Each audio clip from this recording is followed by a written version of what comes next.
I have some Target exclusive Stranger Things action figures here, the full set. Typically I open retro action figures here, but these are of a retro flavor, which is a good fit considering the time period the television show takes place in. These are very much based on the Fright Features action figures from the Ghostbusters toy line of the 80s. So we'll go through this line, open them all up, and check out their features. And this is even a Build-A-Figure line, so we get to build a figure at the end. These are even numbered, so we'll start with number 1, which is 11, if that's not confusing for you. These have awesome packaging, and they even have a little bio kind of thing saying what type of character they are compared to Dungeons and Dragons. So we have 11, the Mage. With this mage, who needs weapons anyway? Great artwork on here and very old school styled packaging. And on the back, they're kind of a Series 1, Series 2. The Series 1 just has 11 and Dustin and some mystery boxes for the rest of them. Strange way to do it, but these would be great to keep on the card, but they have sweet action features, so I gotta rip them open here. Ooh, yeah. They did not put a lot of glue on these, so some of them you'll see are falling right off. So they're all going to have a Build-A-Figure part. You can probably take a wild guess on what we're going to build at the end there. We got a left arm, just little figures.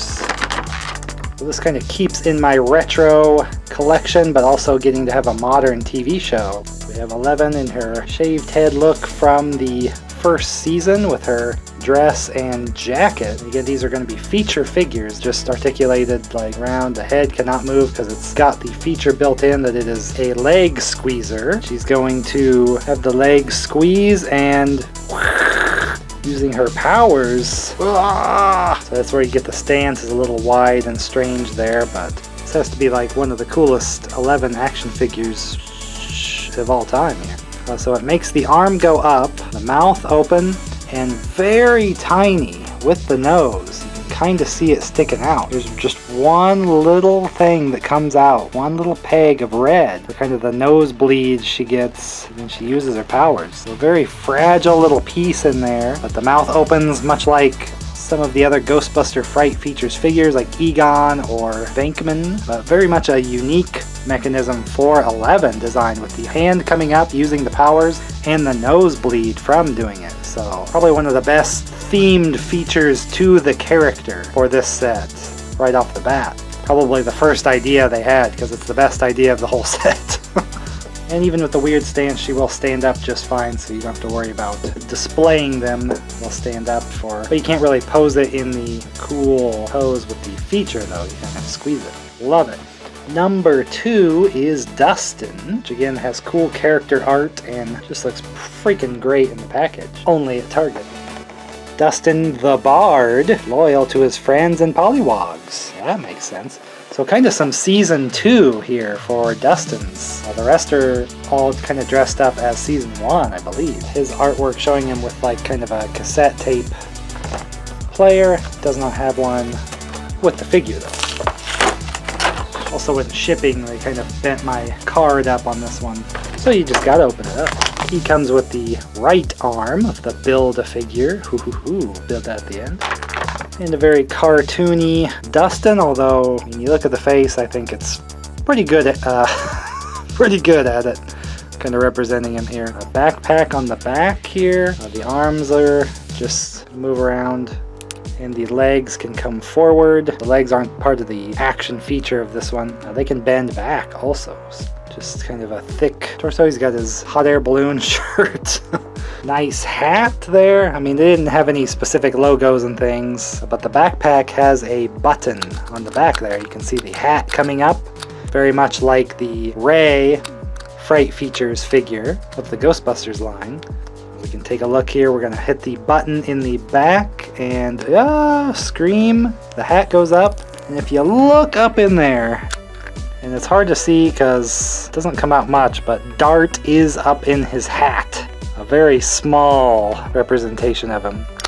The neck kind of what is that? Just mostly the whole head is popping up, so you can kind of do his So cool that they've incorporated the Dart up into the hat. I mean, it looks way better on the packaging, the way they've described it.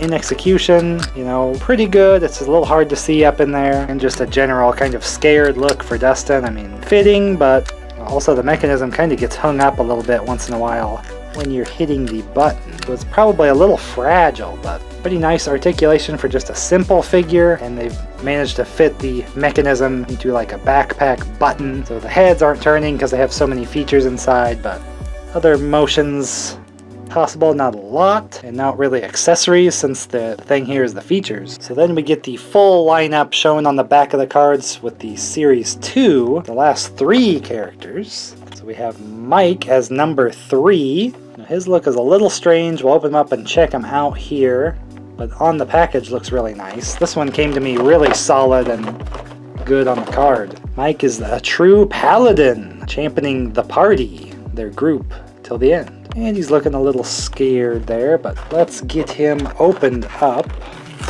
Sometimes you hate to open these up because they just look so nice on the package. He's got the 2 legs, both legs of the Build-A-Figure. Nice kind of detailed paint wash on the Mike. Oh, Mike. So the legs are just motioned as such, but the arms are linked to the feature for him, so he puts his arms up and his eyeballs bug out of his head.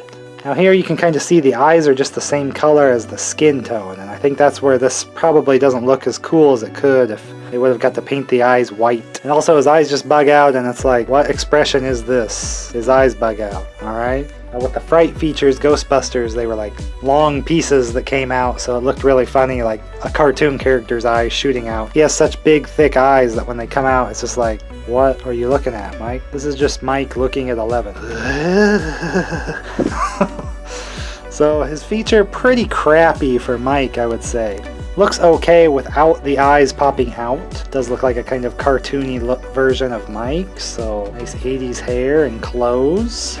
But arms up to do the feature is not good because then the arms are kind of locked up in the feature. And also just when the eyes pop out, I just don't get anything. They probably should have done something with the mouth opening on this one also to go with it going, bro, but no, it's just the eyes. So pretty lame on Mike's figure, so that's a little disappointing. But he'll look good standing there with the other group. It's just that his feature is not particularly fun, which is a shame, but that's okay. We have number 4 in the set is Lucas, who looks pretty awesome and has a sweet cartoon of him on the packaging. And he actually has an accessory here. Lucas, there's no shot this Ranger can't make, so I've not really seen explicit definitions of what D&D characters they're supposed to be before, so it's interesting this one just spells it out for you. Lucas is the Ranger. Let's get him opened up, and as you can see, this might be an issue if you're collecting these on card, that the glue is very weak. This one just came pretty loose. There's only one corner that is glued. It just rips right off. So you be mindful, you might want to, if you can find these in stores and feel that they're not loose like that. I don't know if that was a shipping thing that they got heated up or something when they came, but that one slid right off, so not good to keep on card at all. Here we have the torso of the Build-A-Figure looking real scary and nasty. We almost got all the pieces for that. Got a nice slingshot accessory. It looks a little strange. It's a stranger thing. Okay, no. But something for the character to hold then, so that's a kind of a bonus. He has his weapon. I mean, they did go out saying about the Ranger, so you gotta give him his long-range weapon. Get him out of here. Of course, he won't be articulating his hand in any way to make it look like he's pulling it back or anything, but just cool to have some kind of extra weapon. It is an elaborate one. It's all silver, though, so you're not getting the rubber part of it or anything like that. But he is looking good with his jacket, coloring, and pants, and then even the bandana. He's like ready to fight. A fun look. Of course, you can see the seams for the feature. Squeeze the leg, and you got like a really big open mouth, very reminiscent of Winston in the Fright Features Ghostbusters line, although that one was cooler because it kind of spun into the big scream. So I would like to see that, but this one does have a good end look where it's very huge open mouth, like raw!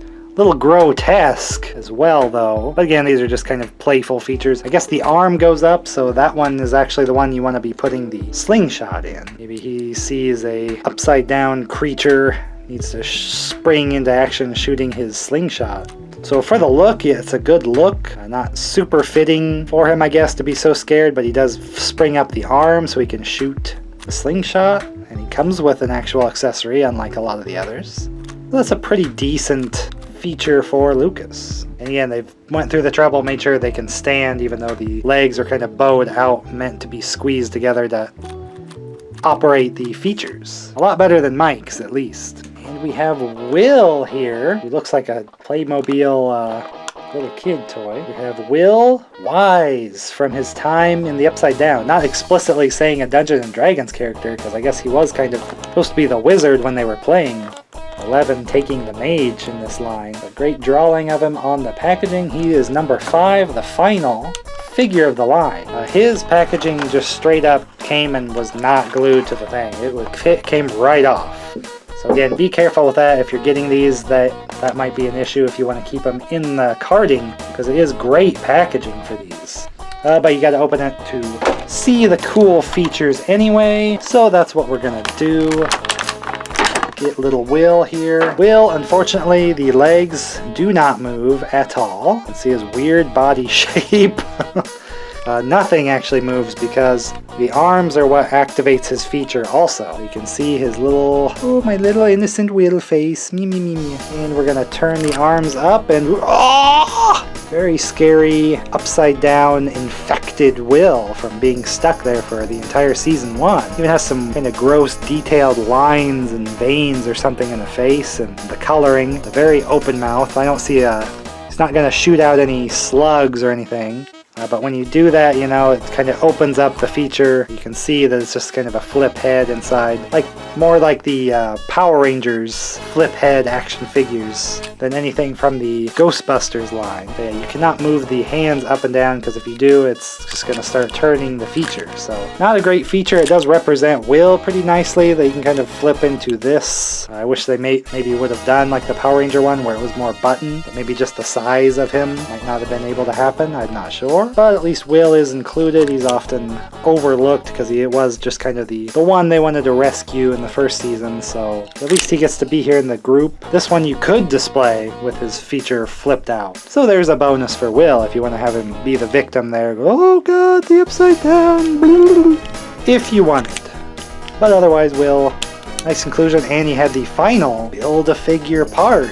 Oh, it's Build-A-Figure Demogorgon, of course. Although not cartoony with the Demogorgon, just looks incredibly realistic. But that is cool that he just comes with all the kids here. So the torso has the pegs here. We can get the legs. I'll say the size is looking not particularly impressive in terms of being a big monster. Might be one I need to heat up to get that peg really in there, because the arm can kind of pivot on the spot and turn, but little too much force and it pops right out. And the legs also are just going to be up and down, but if you do too far, then they pop right out too. Noticing kind of a white spot on the top of mine just because maybe the random nature of doing this detailed wash look they did on here. The head going down in there, that can't move once it's in there, that's just in place. But there is the Build-A-Figure Demogorgon. Seems like the Demogorgon will be able to stand on his own, but just the kind of fragile nature of the Build-A-Figures like this could make it a little difficult to display properly. No feature on him, just for the appearance. Guess he's probably what they are screaming about, most of them. Or 11 using her powers to stop. But you'd probably want to heat up the parts and get them in there and then cool them down into place, because you move any of these too far, it's just going to pop right out. But it's detailed pretty nice. Here it is compared to the other ones with the size. So he is kind of small compared to them, but it was a nice bonus to throw in there. I guess they didn't have that, it'd really be lacking. But here you're getting an extra character and a villain kind of thing if you were playing around with these. Plus he's a pretty iconic monster now for the series. So retro-based line, really awesome looking with awesome retro features. Some of them more fitting than others, but it's cool to be able to kind of sneak in Stranger Things, a more modern TV show, into my old school collection because they did this old school style of the toys. Very sneaky and well themed for the show anyway. So we'll be on the lookout for more retro themed figures here, and we'll just open up other classic toy lines, showing my old collections and my newer action figures that finish my other collectible lines. So I'll see you in the next video.